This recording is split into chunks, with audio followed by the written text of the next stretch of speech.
Tinubu and his people created a militia. Who said those words, Daniel? Tinubu has helped in strengthening democracy in Nigeria. Tinubu and his people created a militia, Daniel. Who said those words? Tinubu brought in leadership skills to governance. Tinubu and his people created a militia. Who said those words? Tinubu and his people never created a militia. So why did you say they did on January 22nd, 2023? I never said that. The candidate of all progressive conference, Bola Ahmed Tinubu, and his people created a militia. This is the first time in the history of Nigeria we are seeing a political party creating a militant arm leading to election. Does he have a militia that tried to kill you? He doesn't have. I never said he tried to kill me. I myself have received threats from him and his camp. Your words. I never said that.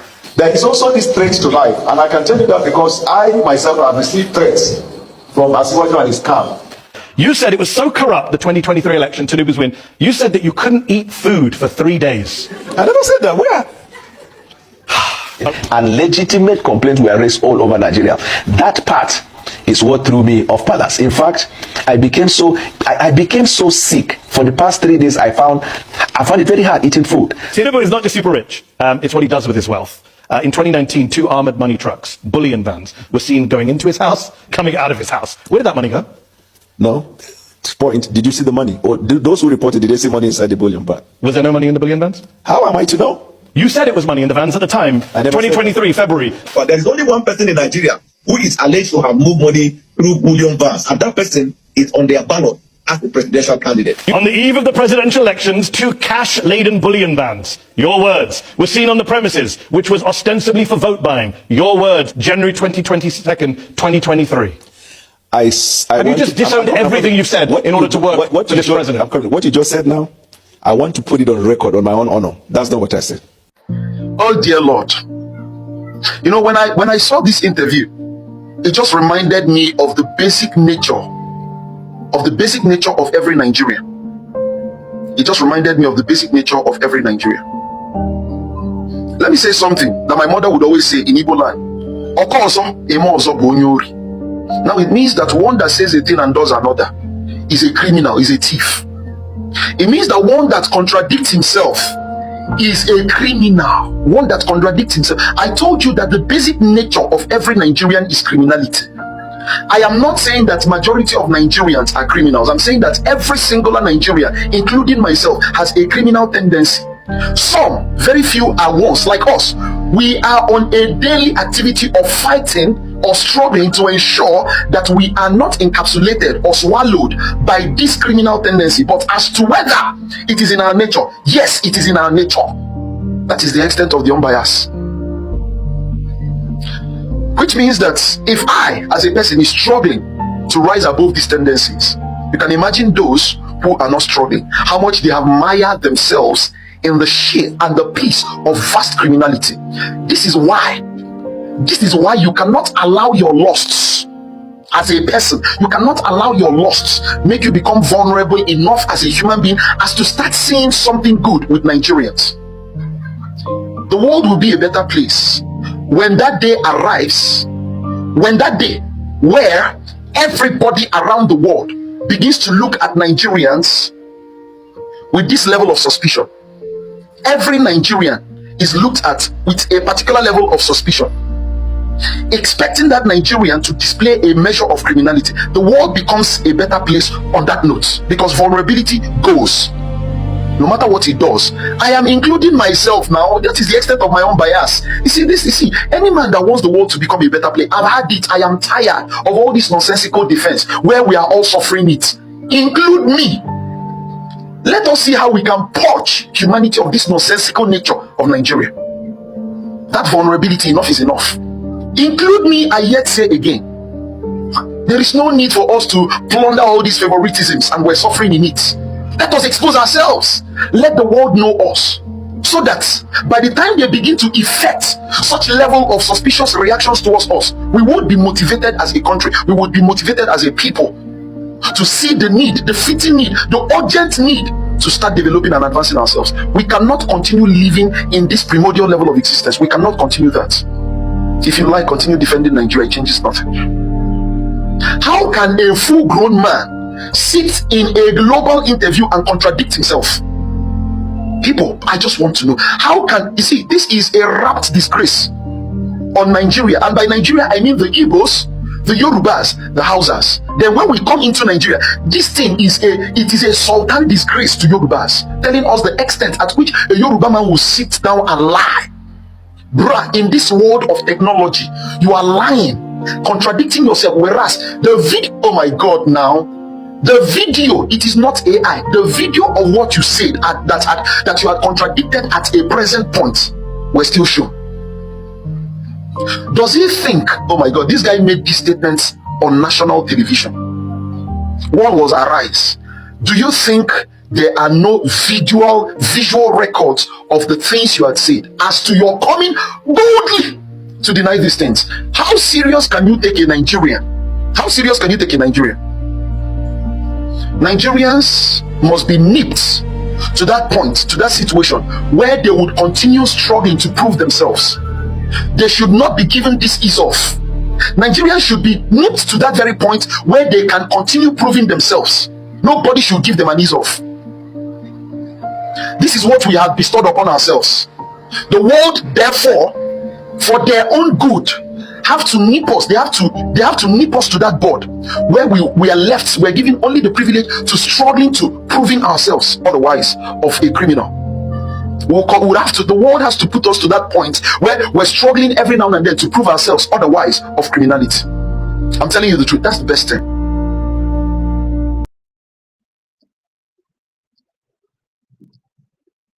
Welcome, everyone. Analyses of sorts.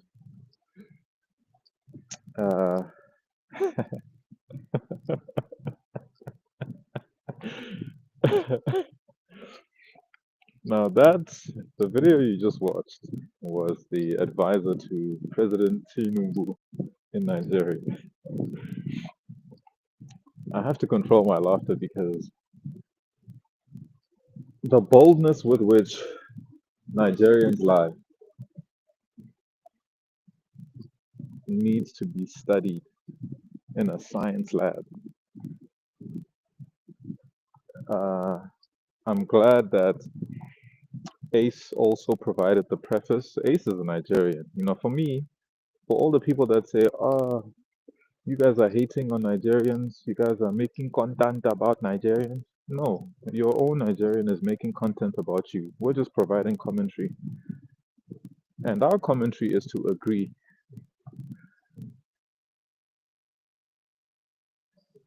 Nigerians have a serious... Anyway, I have to be careful. You know, TikTok has been trying to ban me for telling the truth about this group of individuals that we're going to call Jollof, right? The Jollofs. So you heard it for yourselves. The advisor to Tinubu, lying, bold-faced lies. I mean, he's been caught in 4K. Well, this is Nigeria, so 360p. He's been caught in 360p telling lies, bold-faced lies. And the video was juxtaposing what he said and what he's now saying. And he's just outrightly denying what he had said. It's shocking. It's unbelievable that, like Ace said, a grown man can go to a global platform like this and contradict himself. You know, Ace is really trying to be nice when he says contradict. He lied. And he lied knowingly. It's not like he didn't know. Look, we understand that this is what politicians do. But what Ace is trying to highlight is that over and above the fact that we know that politicians lie like this, he's trying to tell you that this is how the typical Nigerian thinks. Nigerians, the typical Nigerian tells lies like these every day. It's a regular thing, without blinking, without flinching. This is normal for them. That's what he's trying to highlight. And in this video today, right, now that we're past the introduction, I wanted to open with some evidence to show you and commentary from another Nigerian so that you can't say that I'm being biased or that we're targeting the Jollofs. We're not targeting the Jollofs. We have to report on this attack that we are victims of. Because the victims are not the Jollofs.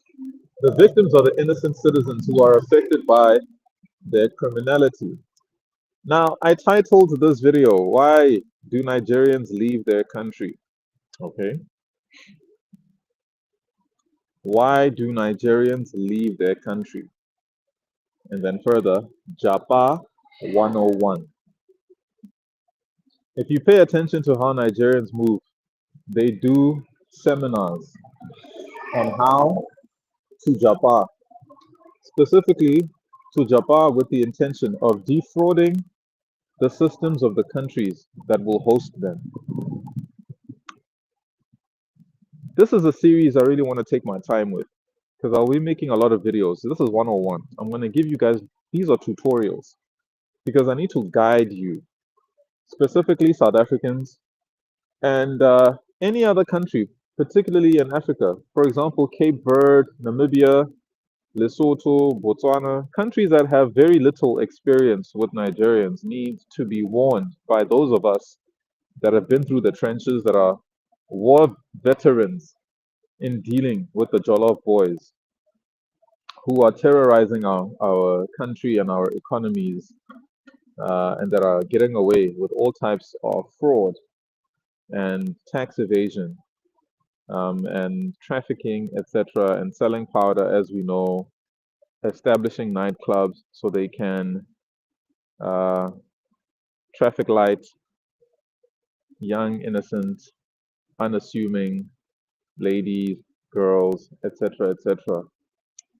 Romance scams, elaborate romance scams with the intention of gaining the South African citizenship, naturalizing, getting the passport so that they can go abroad. You know, essentially using South Africa as a stepping stone to go to other countries with stronger currencies so they can continue to perpetuate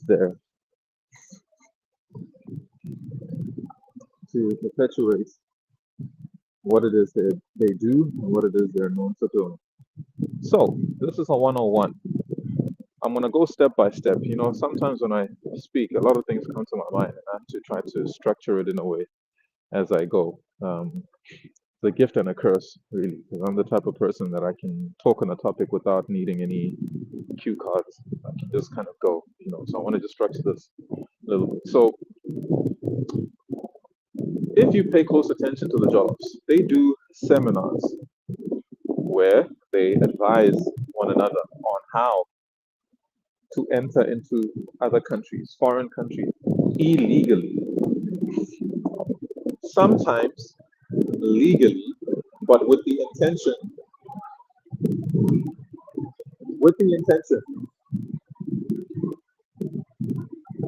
of staying longer than the designated time in that country, right?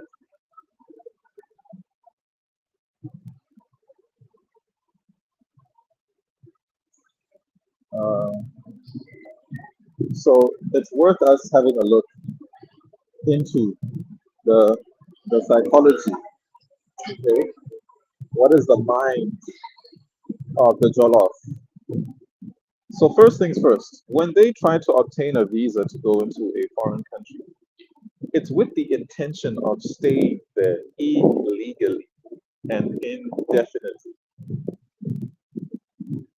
They're not trying to be upright citizens who follow the law and do an honest day's job. No. They go with the intention. I want you to understand. It's not that when they get to the country, they see that, oh, there's crime here. Oh, maybe we should also contribute to the crime in this country. No. They go with the intention of defrauding a working system. Now, why do Jollofs prefer functional systems? Why do they like systems that are working very well? What they like about functional systems is that they can use the same efficiency of that system to perpetuate their criminality. That's what they're attracted to. A well-functioning country that has a good banking system where you can send and wire money to and fro. The transport system works. It's easy. It's convenient. to do things because they look at these countries as office spaces for criminality. Okay, are you with me? Okay, so let's go over it again. The Jolloffs, they do seminars, they make YouTube videos, they do lives, TikTok lives, they do X spaces, they do tweets advising each other with checkpoints of all the things that they need. Okay, they go through all this hassle of getting and obtaining all the things they need so they can enter into the country with the intention of defrauding the system. A normal mind wouldn't go that far just to commit crime. A normal mind would follow all the regular procedures to get into a country, be an upright citizen, follow the law, earn a living. But that type of money is too slow for the Jolloffs. The Jolloffs have an intrinsic desire to break the law and to defraud systems. This is something that is in their DNA. And it's important for other Africans and people all over the world to understand this. Because here's the thing, you cannot understand the mind of a Jollof with rational thinking, reasonable thinking. It doesn't work. You will not be able to comprehend how evil the mind of a Jollof is. You understand? You have to wear the hats of a Jollof and understand the framework of their thinking in order for you to be successful in intercepting their operations. There's something called a system error. And I want to break down the difference between a systematic error and a random error. For example, I don't know if I should use this book as an example, but there's a book, I won't specify the exact author, where the author highlights a very important point about people's worldviews. So this is what he did. He compiled a quiz asking them questions about world issues that people that are basically well documented. For example, poverty rates, equality rates, economies around the world, etc., etc. To expose something about systematic errors in people's thinking. And what he did is he took this test, gave it to a chimpanzee. Okay? So what does a chimpanzee do? It selects randomly. So the chimpanzee is making random errors. Then he gave the same test on these world issues to world leaders at the World Economic Forum. I won't say the year, but it's recent. Okay, he gave it to world leaders at the World Economic Forum in Davos. And the world leaders who are supposed to have all the best statistics, all the best information, did worse in this test than a chimpanzee. Then he also gave the same test to a group of students.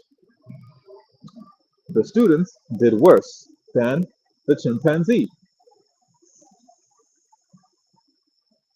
The question was, why and how come? The answer was this. A lot of people's negative views about these world topics comes from the negative statistics that they were exposed to a while ago. Those statistics are constantly changing. And according to this person and their studies, which I have some questions about his findings, but he provided some statistics to show that a lot of these things are actually improving in certain countries. In other words, he highlighted how the actual facts backed by statistics were a lot more positive than what people thought. But because of the framework that was based on old statistics, people hadn't updated their conclusions about these topics. Then he said that this is why the chimpanzee scored higher, because the chimpanzee doesn't have a bias. It does not have a framework of reference when answering the questions. The chimps are just selecting whatever. Whereas everybody else that has a framework aka a world view, is answering, pulling from this reservoir of information that they have as a database. Okay? So that is why a majority of their answers were wrong, because their answers followed a framework that was wrong. Okay?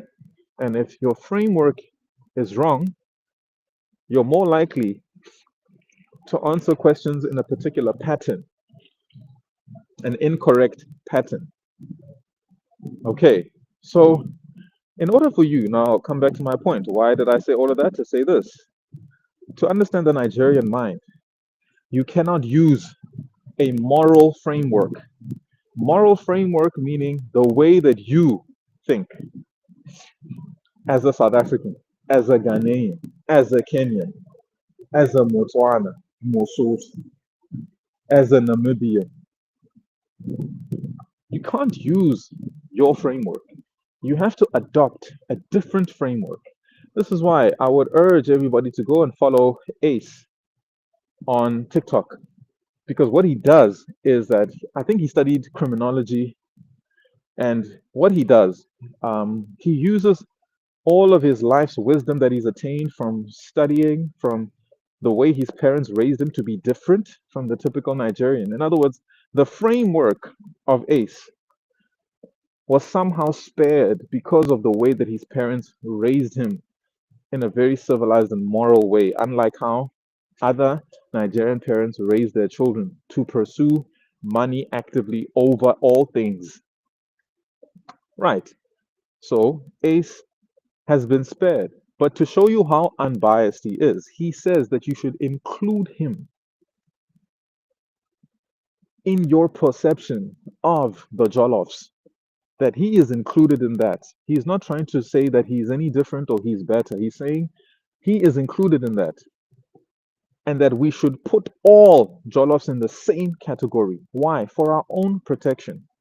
Another point I want to highlight to you that is an evolutionary fact. Before we civilized ourselves and lived in the spaces that we live in today, we had to have a negative bias towards potential danger. This was a way of self-preservation, a way of ensuring that we don't go extinct, and a way of protecting ourselves existentially. So, for example, you'd hear a sound in the woods or in the forest, and your reaction to that was immediately to think the worst and to respond, to react as if there is danger on the horizon or potential danger in your surroundings.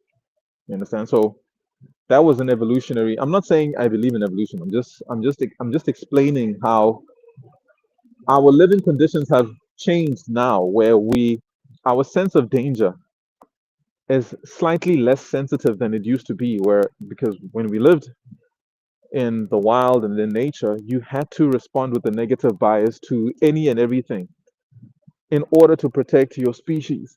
So there was no time to second guess, and there was no time to say, oh no, let me hope for the best, because you'd get unalived that way, because it could be a predator, it could be your enemies. So we lived in a state of constant danger. And because of that, we were a lot more aware and sensitive to our surroundings and more responsive. Whereas today, we have a much lower sense of danger, which means we don't respond appropriately to dangerous situations that could harm us, because we have been brainwashed by the media to not be xeno and don't be race, that word, right? Because if you are, that makes you a bad person. Now that all of these terminologies have now been weaponized to weaken our defenses. Because the thing that you're supposed to instinctively respond to that threatens your existence, you no longer respond to, because you don't want to be perceived as somebody that is judgmental, and you don't want to be perceived as somebody that looks down on certain cultural groups, right? I've told you many times that I don't believe in race. Race does not exist. What I believe in is culture. Culture is self-generated. We make culture because of where we live in our environments, and because of certain customs that we develop as a result of where we live. And then those cultures begin to form our identity. And along with these cultures comes music, comes food, comes a writing system, comes language.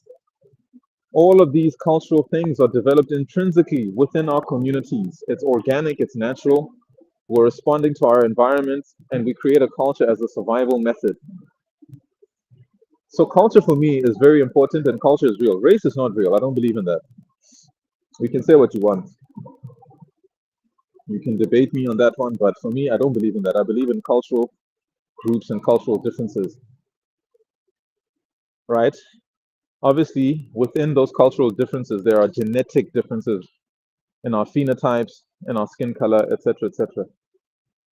But our differences are more defined or sharply defined by our cultural differences rather than by our racial differences, right? Because within race, you get different shades of skin tones where people can still align morally and culturally, even though their skin tones are not the same, if that makes sense.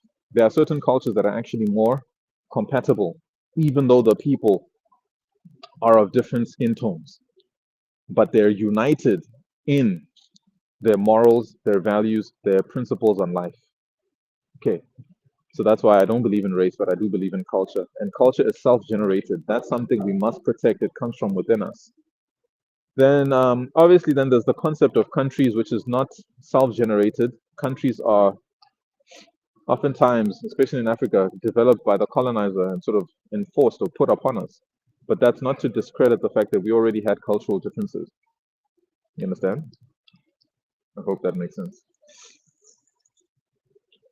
So you can live in a country and have one homogeneous culture, or you can live in a country that has various cultures. And sometimes when those cultures are incompatible, it causes a lot of friction, not division. The division was always there because these cultures are incompatible. They should not be living together, these people, because their values and morals are not the same. You understand?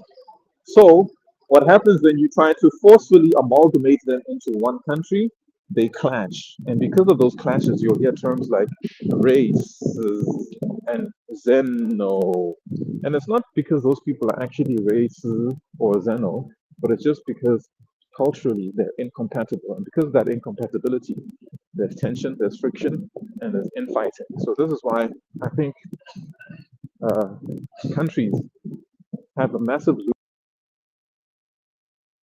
compatibility, especially when there's multiple cultures in one country.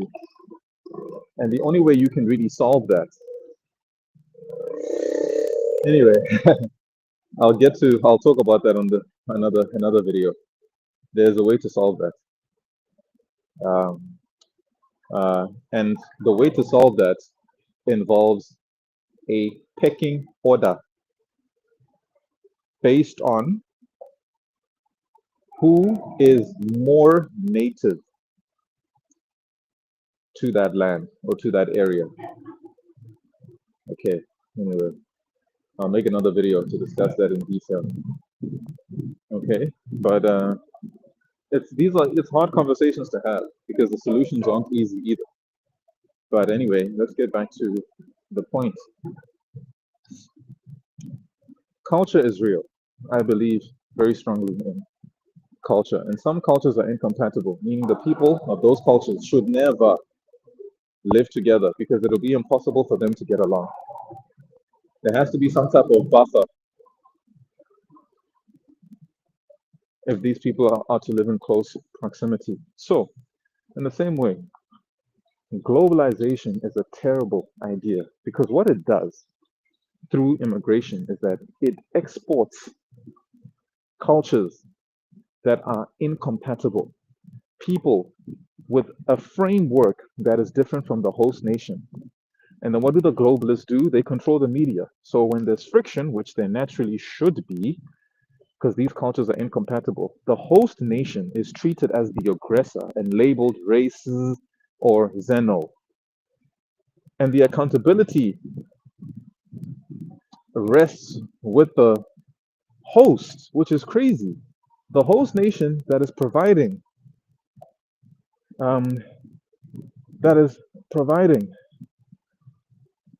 refuge for these cultures that have escaped their countries because of instability, right? Then they go to the host nation and they start labeling them all types of names like xeno and race, and it's a complete, reverse psychology. It's a psyop.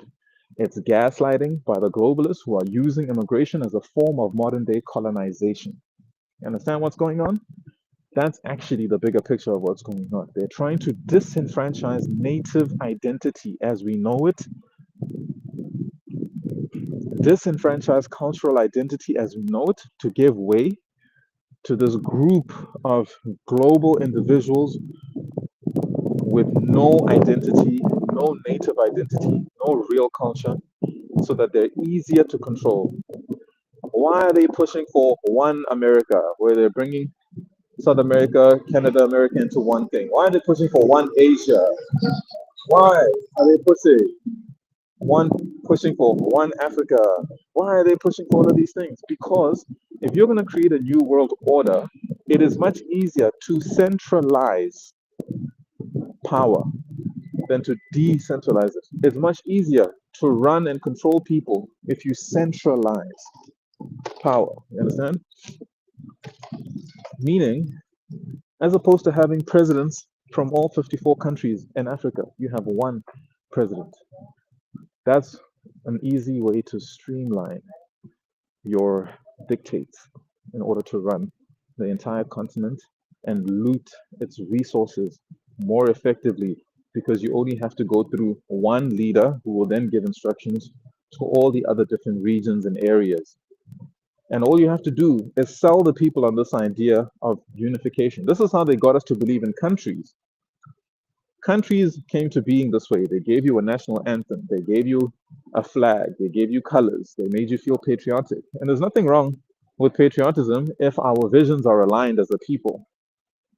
You understand? So they're trying to do a similar thing now with this whole One Africa thing. And it's not going to work because people now have smartened up to the MO that's being used to control them. Many countries are dysfunctional because of the amalgamation of various cultures that are incompatible. Because these cultures have been forced to get along, there's a lot of tension, conflict, and infighting that's either labeled as tribalism, xeno, or race. You understand? So,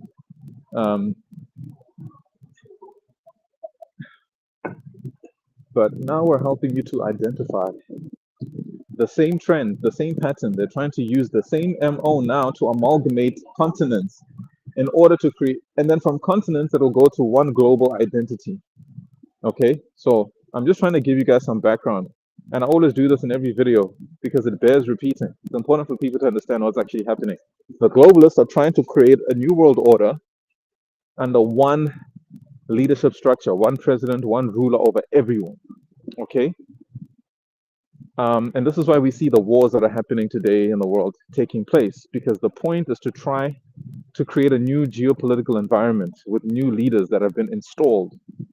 So Africa, this one Africa, borderless Africa thing, is being pushed by globalists, and they're getting poor Africans, and they're using the rich Africans to speak to the poor African to push for a borderless Africa. And it's always the poorer countries that are doing badly that are pushing for a borderless Africa, because they've ruined their reputation, they've ruined their name, they've ruined their countries, and they're trying to now rebrand themselves as Africans rather than calling themselves by the country or the culture that they come from. They've completely destroyed their reputation, and they're ashamed of that. And they have no leverage on the global stage with the names and the reputations of their country. So they have to rebrand themselves in order to have leverage to continue their criminality in other people's countries. Do you understand what I'm saying? And I'm going to show you actually I have some evidence of what I'm talking about right now. Why is it important? Why do these guys try to rebrand themselves as Africans? Particularly the Jollof country, because they've so ruined their reputations globally that now it is difficult for them to perpetuate their criminality in certain countries, because people have smartened up to who they are.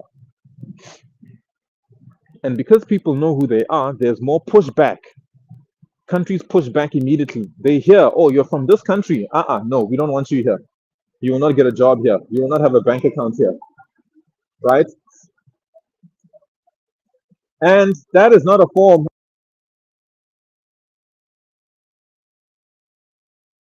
if you are serious about protecting your culture,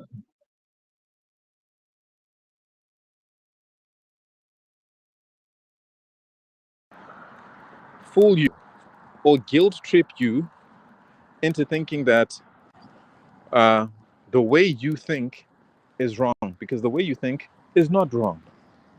These people thrive off of gaslighting you into believing or into thinking that your natural instincts to protect yourself are something bad or something xenophobic or something racist or etc., when in reality it's actually natural and part of human nature.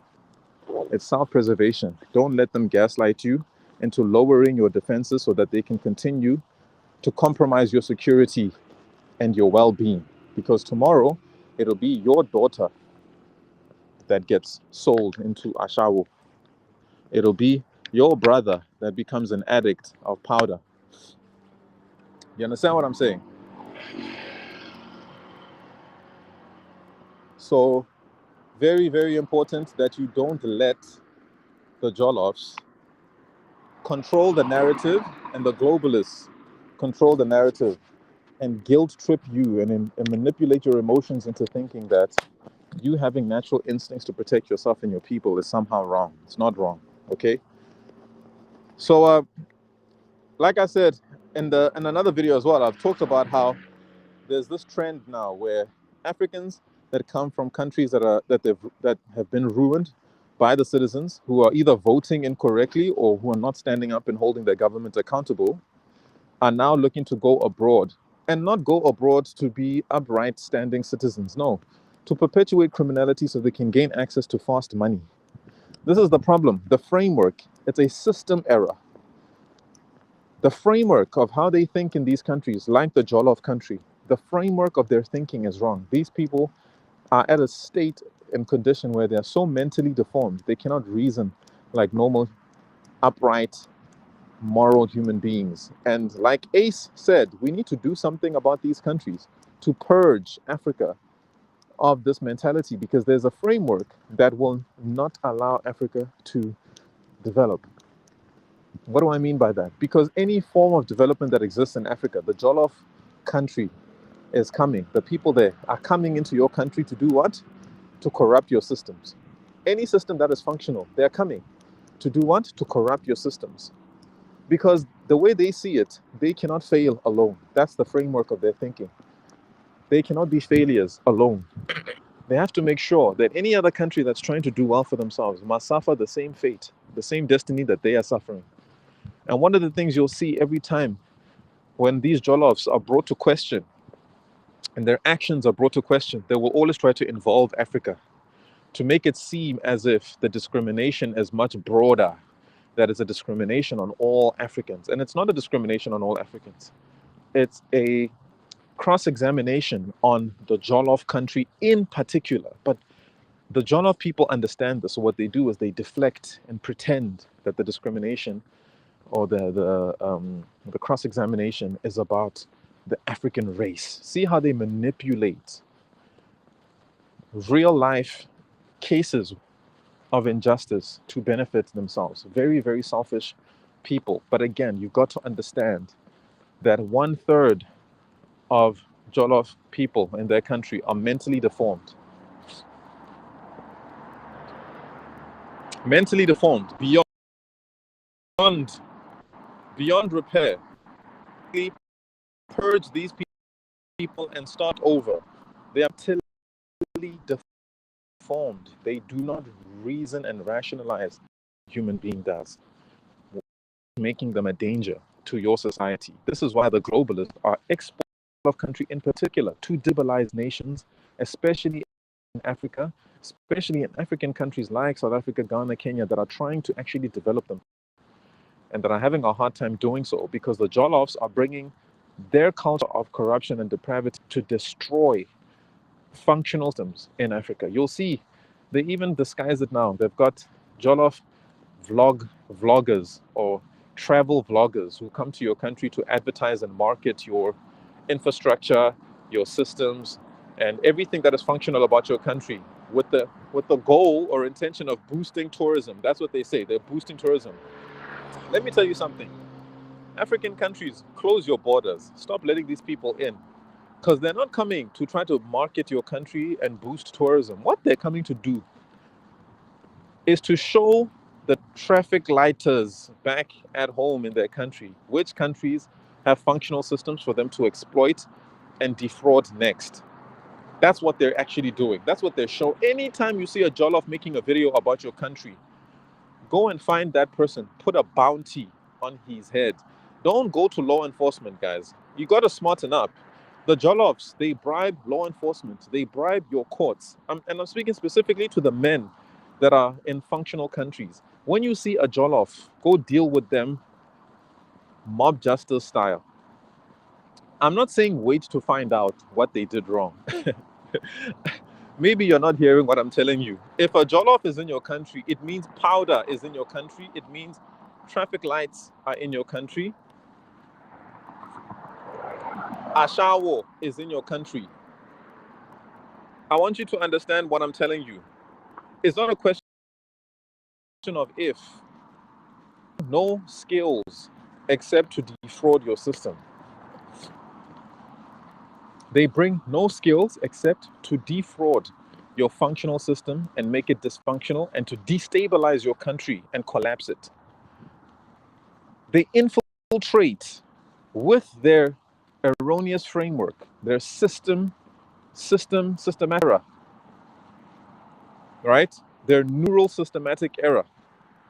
They put that in government. They put that in the police service. They put that. It's like an infection.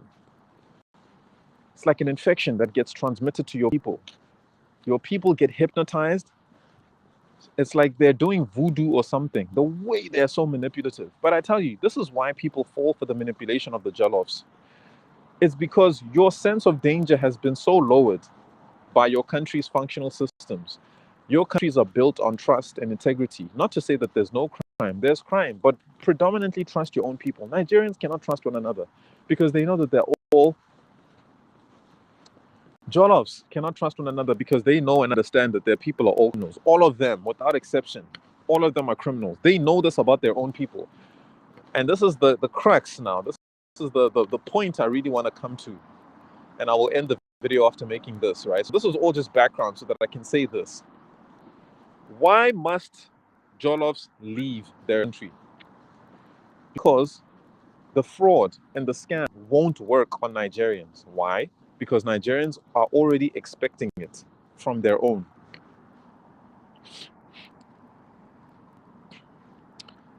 The Jollofs are already expecting it from their own people. That's why it doesn't work. So when they try to run their game, when they try to run their romance scam and their manipulation, it doesn't work. Why doesn't it work?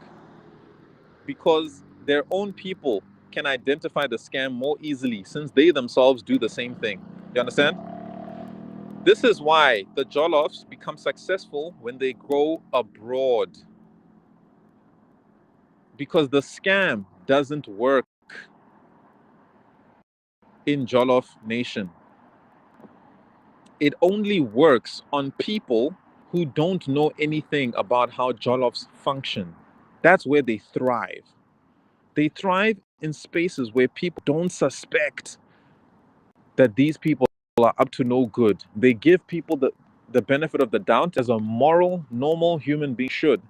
And then they take advantage of your kindness to run their fraud and their scams in order to make money quickly. I'll give you some examples of these elaborate romance scams where they get women from countries, right, to take out loans for them, to open bank accounts for them, to open businesses in their names so that they can do things like buy cars and houses in the name of these women.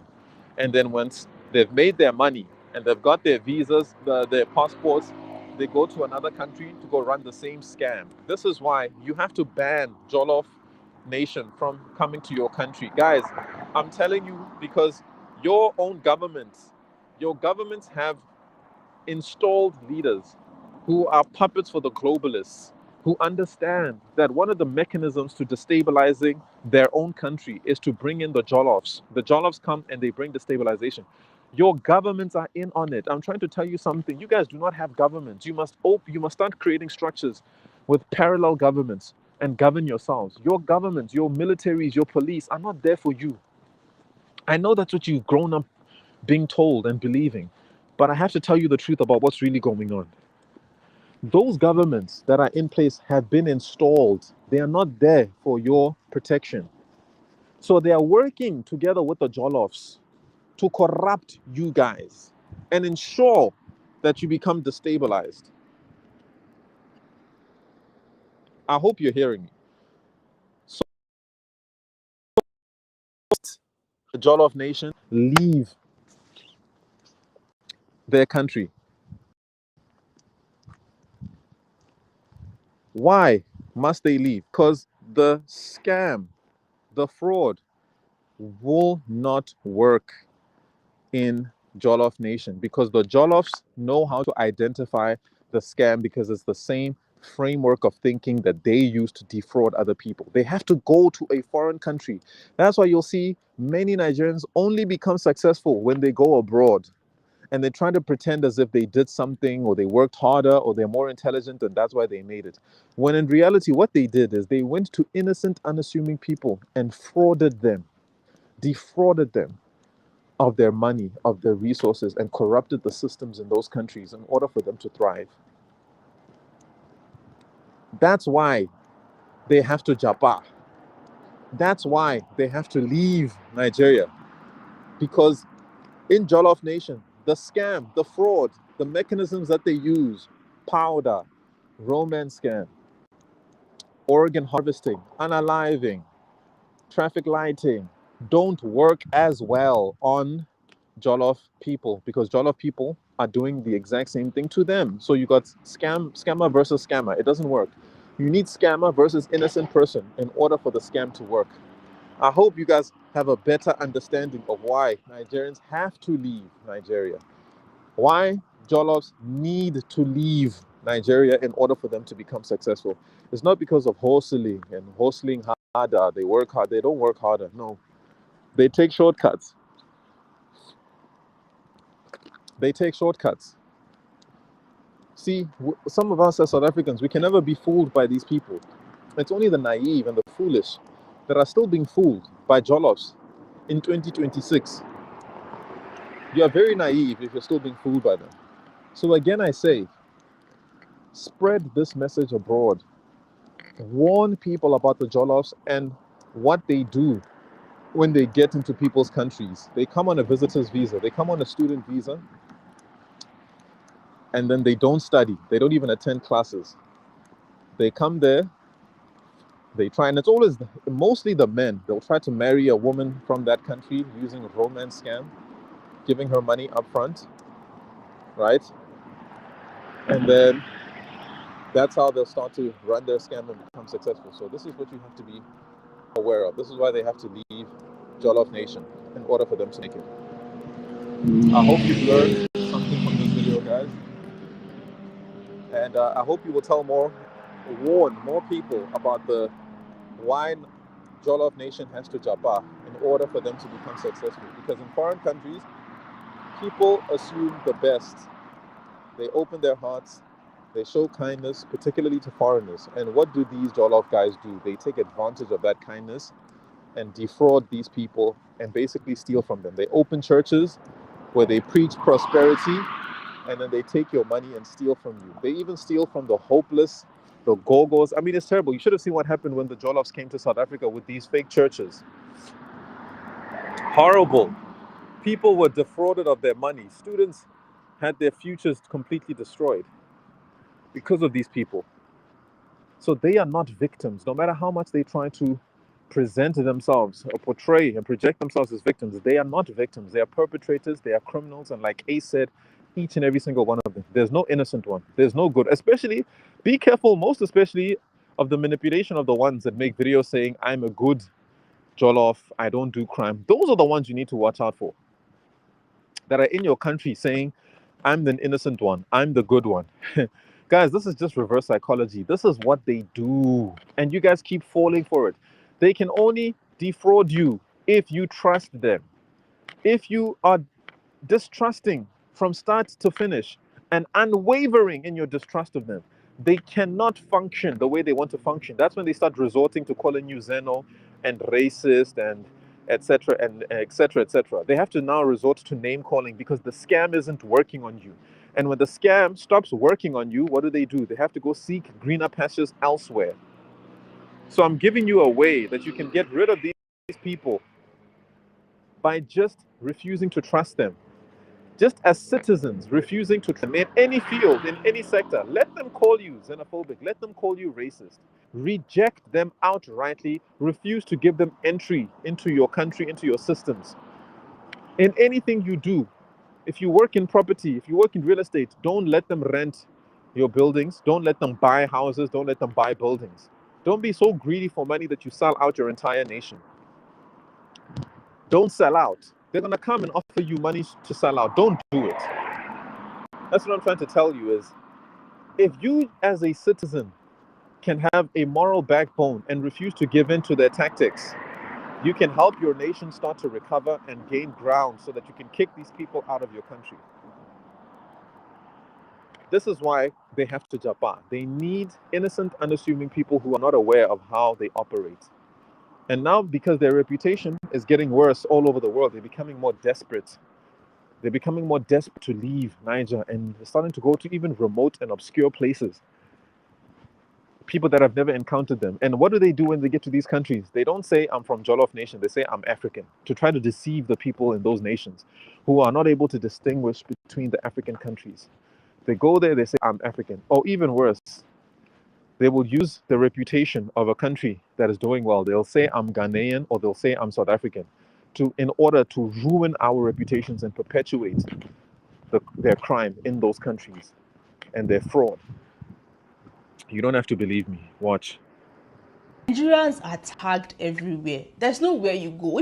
See, when I was in China, I started claiming to be a South African just because the moment you mention Nirilia as a Nigerian person, like a Chinese person asks you, Nishi Nigerian, and like, what country are you from? And you tell them Nirilia. Some of them don't even know where that is.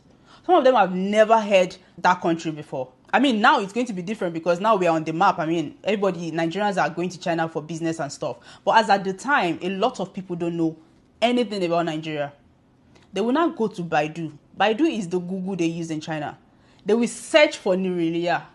The first thing that comes out of there is Boko Haram Chibok girls. Who will employ you? Tell me.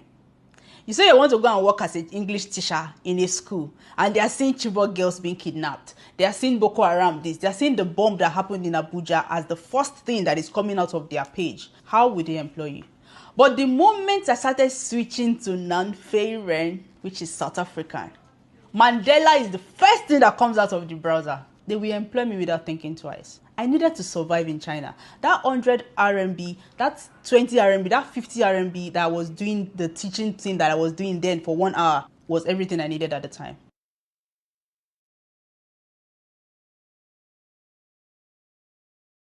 Was everything I needed at the time.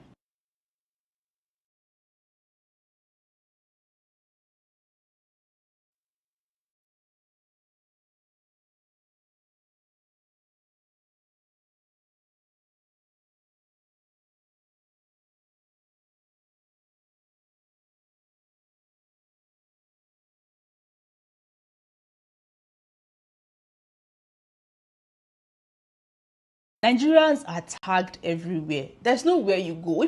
See, when I was in China, I started claiming to be a South African just because the moment you mention Nirilia as a Nigerian person, like a Chinese person asks you, Nishi Nigerian, and like, what country are you from? And you tell them Nirilia. Some of them don't even know where that is. Some of them have never heard that country before. I mean, now it's going to be different because now we are on the map. I mean, Nigerians are going to China for business and stuff. But as at the time, a lot of people don't know anything about Nigeria. They will not go to Baidu. Baidu is the Google they use in China. They will search for Nirilia. The first thing that comes out of there is Boko Haram Chibok girls.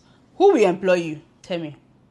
You say you want to go and work as an English teacher in a school, and they are seeing Chibok girls being kidnapped. They are seeing Boko Haram this. They are seeing the bomb that happened in Abuja as the first thing that is coming out of their page. How would they employ you? But the moment I started switching to non-Feiren, which is South African, Mandela is the first thing that comes out of the browser. They will employ me without thinking twice. I needed to survive in China. That 100 RMB, that 20 RMB, that 50 RMB that I was doing the teaching thing that I was doing then for 1 hour was everything I needed at the time.